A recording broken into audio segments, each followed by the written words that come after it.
يا أيها الذين آمنوا أطيعوا الله وأطيعوا الرسول ولا تبطلوا أعمالكم.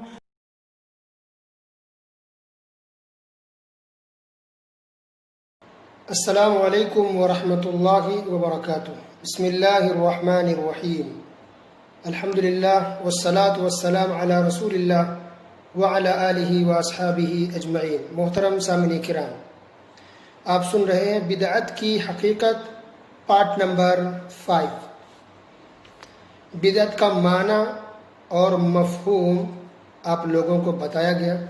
بدعت کسے کہتے ہیں وہ باتیں قاعدے اور رول کے حساب سے آپ کو سمجھائی گئی۔ اب آئیے ہم دیکھتے ہیں کچھ مثالیں صحابہ کرام نے کس طرح بدعت کا انکار کیا اور کہا کہ بدعت ہے۔ ایک واقعہ ہے سنن دارمی کے اندر، حدیثی کتاب ہے سنن دارمی، حدیث نمبر 210۔ شیخ البانی رحمۃ اللہ علیہ نے اس روایت کو صحیح قرار دیا، سلسلہ صحیح، حدیث نمبر 2005۔ ابو موسیٰ اشعری رضی اللہ تعالی عنہ نے دیکھا کہ کوفہ کے اندر ایک مسجد ہے، وہاں رہتے تھے، تو کوفہ کی ایک مسجد کے اندر کچھ لوگ گروپ بنا کر، مسجد کے اندر کچھ لوگ گروپ بنا کر کے تسبیح پڑھ رہے تھے، سبحان اللہ الحمدللہ اللہ اکبر، اور ان کے ہاتھوں میں کنکر تھے۔ ان کو دیکھ کے تعجب ہوا، تو ابو موسیٰ اشعری جو کہ صحابی ہیں، وہ ایک دوسرے صحابی کے پاس گئے جو ان سے بھی زیادہ علم میں بڑے تھے، عبداللہ بن مسعود رضی اللہ تعالی عنہ کے پاس، اور کہا کہ میں نے مسجد کے اندر دیکھا ہے کچھ لوگ کچھ عمل کر رہے ہیں۔ کہا کیا؟ کہ آئیے خود سے دیکھ لیجئے، بہتر ہوگا۔ تو عبداللہ بن مسعود رضی اللہ تعالیٰ عنہ، یہ بھی مشہور صحابی ہیں، بہت بڑے صحابی ہیں، تو آئے تو دیکھا کہ مسجد میں کچھ لوگ گروپ بنا کر کے کچھ عمل کرے، وظیفے پڑھ رہے تھے۔ تو انہوں نے پوچھا ان لوگوں سے کہ تم لوگ کیا کر رہے ہو؟ تو کہا کہ ہم لوگ تسبیح بیان کر رہے ہیں، سبحان اللہ 100 مرتبہ، الحمدللہ 100 مرتبہ، اللہ اکبر 100 مرتبہ۔ غور سے سنیے، کیا کر رہے تھے وہ لوگ؟ شراب نہیں پی رہے تھے، مار پیٹ نہیں کر رہے تھے، قبروں کو سجدہ نہیں کر رہے تھے، تسبیح بیان کر رہے تھے، سبحان اللہ 100 مرتبہ، الحمدللہ 100 مرتبہ، اللہ اکبر 100 مرتبہ، ٹھیک ہے۔ لیکن طریقہ کیا تھا؟ گروپ بنا کر کے۔ تو عبداللہ بن مسعود رضی اللہ تعالیٰ نے ناراض ہو گئے اور کہا کہ نبی صلی اللہ علیہ وسلم کے کپڑے ابھی بوسیدہ نہیں ہوئے، یعنی پرانے نہیں ہوئے، ان کے کپڑے، ان کے برتن ابھی ٹوٹے نہیں ہیں، یعنی ان کی وفات کو کچھ ہی دن ہوئے ہیں، اور تم لوگ یہ بدعتیں ایجاد کر کے رکھے ہو، یہ نیا نیا کام کر رہے تم لوگ۔ ڈانٹنے لگے، پھٹکارنے لگے، خفا ہو گئے، ناراض ہو گئے۔ تو یہ دیکھ کر وہ لوگ کہنے لگے کہ نہیں آپ ناراض مت ہوئیے، ہم لوگ کچھ گناہ نہیں کر رہے، ہم تو تسبیح بیان کر رہے ہیں نا، ہم تو تسبیح بیان کر رہے ہیں، اور ہمارا ارادہ صرف خیر کا ہے، ما اردنا الا الخیر، ہم تو صرف نیکی چاہتے ہیں، اجر و ثواب کے لیے ہم یہ کام کر رہے ہیں۔ تو انہوں نے جواب دیا وَكَمْ مِن مُرِيدٍ لِلْخَيْرِ لَن يُصِيبَهُ، کہ بہت سے لوگ ایسے ہیں جو بھلائی چاہتے ہیں مگر ان کو بھلائی اور نیکی نہیں مل پاتی ہے، کیونکہ ان کا طریقہ غلط ہوتا ہے۔ تو عبداللہ بن مسعود رضی اللہ تعالیٰ عنہ نے کہا کہ تم لوگ چاہتے کیا ہو؟ تم لوگ گمراہی کا دروازہ کھولنا چاہتے ہو، یا تم لوگ یہ سمجھتے ہو کہ تمہارا یہ طریقہ رسول اللہ صلی اللہ علیہ وسلم کے طریقے سے بہتر ہے؟ اللہ اکبر۔ دو اہم باتیں کہی کہ تم لوگ کیا چاہتے ہو، فتنہ اور گمراہی کا دروازہ کھولنا چاہتے ہو کہ لوگ اس طرح گمراہ ہو جائیں تمہارے ذریعے، یا پھر تم لوگ یہ سمجھتے ہو کہ تم رسول اللہ صلی اللہ علیہ وسلم سے زیادہ جانکار ہو؟ اللہ اکبر۔ تو گویا کہ یہ بدعت، ان کو کہا گیا کہ بدعت ہے۔ کیوں بدعت ہے یہ؟ حالانکہ اللہ کا ذکر کر رہے تھے، تسبیح پڑھ رہے تھے، لیکن جو طریقہ انہوں نے اپنا گروپ بنا کر کے، انسان اپنا تسبیح پڑھے، یہ تو اچھی بات ہے، تسبیح پڑھنا، ذکر و اذکار کرنا افضل عبادت میں سے ہے، لیکن جو ان کا طریقہ تھا کہ گروپ وائز حلقہ بنا کر کے، گروپ بنا کر کے 2 4 10 جو بھی لوگ رہے ہوں گے، تو گروپ بنا کر کے مسجد میں بیٹھے ہوئے تھے، اور تب سبحان اللہ الحمدللہ کو پڑھ رہے، اور ان کے ہاتھوں میں کنکر ہیں، کنکروں پر گن رہے تھے۔ تو عبادت، ذکر و اذکار افضل عبادت، پھر بھی انکار کیا، کہا کہ غلط، کیونکہ اس عبادت کو جو انجام دے رہے تھے وہ ایک نئے طریقے سے کر رہے تھے، ایک بدعت کر رہے تھے، ایک نیا طریقہ جو طریقہ رسول اللہ صلی اللہ علیہ وسلم نہیں سکھایا تھا، صحابہ کرام نے اس طریقے کو نہیں کیا تھا، ان لوگوں نے نیا طریقہ لایا کہ گروپ بنا کر کے اس عبادت کو انجام دو۔ اللہ اکبر۔ تو اب اس واقعے سے کیا پتہ چلتا ہے؟ اہم باتیں دیکھیے۔ نمبر 1 کہ اس سے پتہ چل رہا کہ اگر کچھ لوگوں کی نظر میں یا بہت سے لوگوں کی نظر میں کوئی کام اچھا اگر لگے تو ضروری نہیں ہے کہ شریعت میں بھی وہ چیز اچھی ہو۔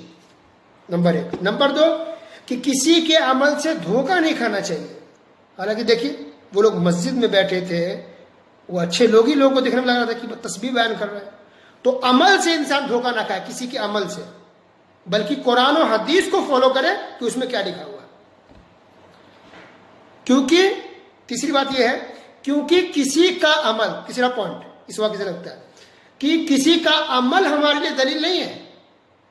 کوئی بزرگ ہے، کوئی ولی ہے، کوئی اچھے، کوئی برے، وہ اپنی جگہ پر ہے، لیکن کسی کو دیکھ کر کے ہم کوئی عمل نہیں کریں گے جب تک کہ اس کی دلیل معلوم نہ ہو، یہ کنفرم نہ ہو جائے کہ قرآن و حدیث میں کیا لکھا ہوا ہے۔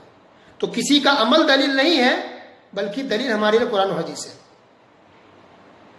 چوتھی بات جو پتہ چل رہی اس واقعے سے کہ بدعت پر انسان کو خاموش نہیں رہنا چاہیے، فوراً ٹوک دے، روک دے۔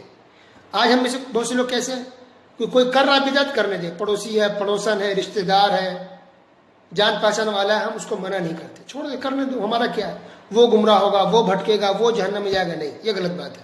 مسلمان ہے، آپ اس پر تنبیہ کیجئے، اس کو سمجھائیے، کم سے کم ایک مرتبہ ضرور ٹوکے روکے کہ یہ غلط ہے، اس کے بعد نہیں مانے تو اس کی مرضی، لیکن یہ ہماری ذمہ داری کم روکے۔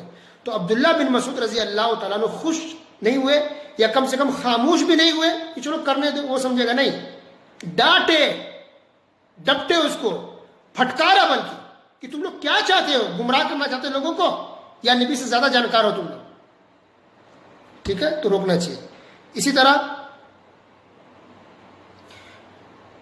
نمبر 5 جو ہمیں پتہ چل رہا ہے اس واقعے سے کہ جو انسان بدعت کرتا ہے، کوئی نئی چیز اسلام میں لاتا ہے، دین کے نام پر، عبادت کے نام پر، وظیفہ کے نام پر۔ ایسے تو بہت سے لوگ ہیں یوٹیوب پر شیخ الوظائف کے نام سے مشہور ہیں، یہ وظیفہ کر لو، وہ وظیفہ کر لو، ایسا۔ اب پتہ چلا نا کہ وہ غلط ہے۔ اکثر چیزیں ان کی غلط رہتی ہیں، اگرچہ نام ان کا اللہ کا لیا جاتا ہے اس میں، لیکن جو طریقے بتاتے ہیں وہ ان کا پروڈکٹ ہے، وہ اپنی کمپنی میں اپنے گھر پہ بناتے ہیں، ان کے دماغ میں جو آتا ہے لوگوں کو پھیلانا شروع کر دیتے ہیں، یہ کر لو تو یہ ہو جائے گا، وہ کر لو تو وہ کام ہو جائے گا، فلاں کام کر لو تو فلاں کام ہو جائے گا۔ اگر اس کی دلیل نہیں ہے تو وہ چیز صحیح نہیں ہے، وہ بدعت ہے۔ تو بہت سے لوگوں نے ذکر و اذکار کے نام پر ہی بدعتیں پھیلا دی ہیں۔ تو جو بدعت پھیلاتا ہے تو اس سے 2 اہم باتیں سمجھ میں آتی ہیں، یا تو وہ بدعت کرنے والے انسان، یا تو وہ یہ سمجھتا ہے کہ وہ نبی سے زیادہ جانکار ہے، نعوذ باللہ، اور ایسا ممکن نہیں ہے، اور یا تو وہ اقرار کرے کہ وہ بدعت کا کام کر رہا ہے۔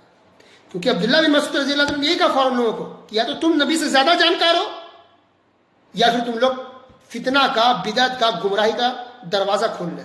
اللہ اکبر۔ چھٹی بات، پوائنٹس نمبر 6 جو پتہ چل رہا ہے ہمیں وہ یہ کہ جو بدعتی لوگ ہوتے ہیں وہ اپنے نفس کی پیروی کرتے ہیں، یعنی ان کے دل میں جو آیا اچھا لگا کرنا شروع کر دیتے ہیں، ان کو یہ پسند ہے کہ اچھا ہونا چاہیے، وہ کرنا شروع کر دیتے ہیں۔ وہ دلیلوں کی طرف، قرآن و حدیث کی طرف رجوع نہیں کرتے، نبی اور صحابہ کرام کے طریقوں کو نہیں دیکھتے، بلکہ اپنے نفس کو، اپنی پسند کو دیکھتے ہیں۔ کیسے پتہ چل رہا ہے بات؟ کیونکہ جب صحابی نے جب روکا کہ تم لوگ کیوں کر رہے ہو تو انہوں نے کیا جواب دیا؟ کیا مشکل، ہم تو کر رہے ہیں، اللہ کا ذکر ہی کر رہے ہیں۔ جب دلیل نہیں پوچھی، معلوم طریقہ آپ نے نہیں کیا تو یہ نیا طریقہ لایا کیوں؟ تو نفس کی پیروی کرتے ہیں۔ آج بھی بدعتی لوگ اپنے نفس کی اور اپنے پسند کی یا اپنے بڑوں کے پسندوں پر چلتے ہیں، دلیلوں کو نہیں دیکھتے۔ اللہ اکبر۔ اور اسی طرح اس سے بھی پتہ چل رہا ہے کہ جو بدعتی ہوتے ہیں وہ جاہل بھی ہوتے ہیں، ایک تو نفس کی پیروی کرتے ہیں اور ان کے اندر جہالت بھی ہوتی ہے، یعنی علم کی بہت کمی ہوتی ہے، یہ سچی بات ہے۔ آج بھی دیکھیں جو لوگ بدعت کا کام کرتے ہیں ان کو معلومات بہت کم ہوتی ہے، حدیث سنانے بولیے نہیں سنا سکتے، ایک حدیث کا پتہ نہیں، قرآن کی آیت نہیں پڑھ سکتے صحیح سے، معلومات نہیں ہے، بس جہالت میں، محبت میں اندھے ہو کر کے جو من میں آ رہا کرتے جا رہے ہیں، یہ غلط ہے۔ اور پوائنٹس نمبر 7 جو پتہ چل رہا ہے ہم اس واقعے سے وہ یہ کہ بدعتی لوگ بہت جلدی نہیں مانتے، اور ضروری نہیں کہ آپ کے سمجھانے سے وہ سمجھ کے چھوڑ بھی دیں، پر ہماری ذمہ داری ہم کو سمجھائیں، ہدایت دینا اللہ کے ہاتھ میں، لیکن ہم خاموش نہیں رہیں گے، ٹوکیں گے۔ لیکن بہت سی بدعتی ایسے ہوتے ہیں جو بدعت کو نہیں چھوڑتے، اس پر اٹل رہتے. وہ کیسے پتہ چلا؟ کیونکہ ایک دوسری روایت میں موجود ہے کہ یہی لوگ جو مسجد میں بیٹھ کے کنکر پر گروپ بنا کر کے تسبیح بیان کر رہے تھے اور ان کو سمجھا کہ یہ غلط ہے، اس کے باوجود بھی پتہ چلا کہ جب ایک جنگ ہوئی تھی خوارج سے، جو خارجی ہوتے ہیں جس کا عقیدہ بھی غلط ہے، منہج غلط ہے، اہل سنت والجماعت مسلمانوں کے طریقے سے ہٹے ہوئے ہیں، تو وہ لوگ ان کے ساتھ مل کر کے جنگ کی، خوارج کے ساتھ جا کر کے مل گئے. اللہ اکبر. یہی لوگ جن کو سمجھایا گیا تھا پھر بھی بات سمجھ میں نہیں آئی، یا جا کر کے خوارج سے مل گئے. انا للہ و انا الیہ راجعون. تو آج کے لیے بس اتنا ہی. انشاءاللہ اور بھی بہت سی باتیں بتائی جائے گی انشاءاللہ. یہ سب باتیں اس لیے بتائی جائے گی سمجھ میں آئے کہ بدعت ہے کیا چیز، بدعت کس کو کہتے ہیں. کیونکہ عام طور پہ یہی اعتراض وہ لوگ کرتے ہیں، یہی کہتے ہیں کہ بھائی حرج کیا ہے، مشکل کیا ہے، ہماری نیت اچھی ہے، ہمارا ارادہ اچھا ہے، ہم تو اللہ ہی کا نام لے رہے ہیں، ہم تو ثواب کا کام کر رہے ہیں، ہم تو عبادت ہی تو کر رہے ہیں، کیا حرج ہے. تو دیکھیے کیا حرج ہے. ٹھیک ہے، انشاءاللہ پھر کل کے درس میں ملیں گے. وصلی اللہ علی نبینا محمد وعلی آلہ وصحبہ اجمعین. والسلام علیکم ورحمۃ اللہ وبرکاتہ.